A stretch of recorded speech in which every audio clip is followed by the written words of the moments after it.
Sợ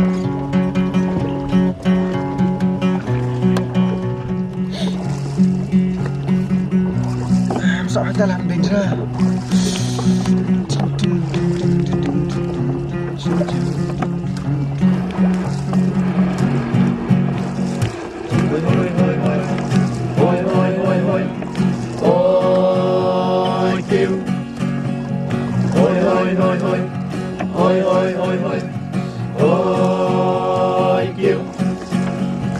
Siha changu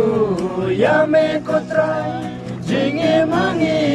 ba me lai wala hak ma trong me ngem long e hen re jingi trong me ha hi kasle jingi trong me kotrai ngem pen na ya la jingi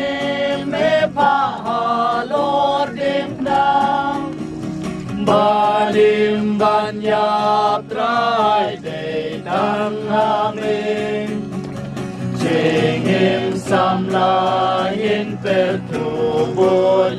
bolyakan Jingi jong me ko trai in penra Yala jingim me pahalor dimna Banim banyap trai de tang amin Jingim samlangin pertubut yakan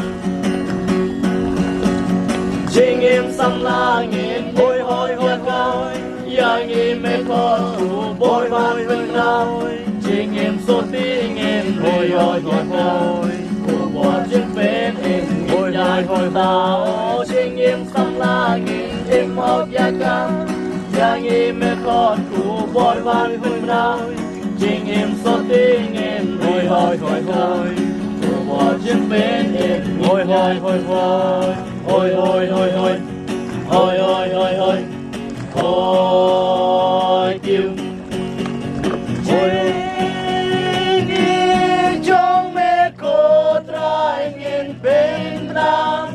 Yala jingim me pahalo dimpnam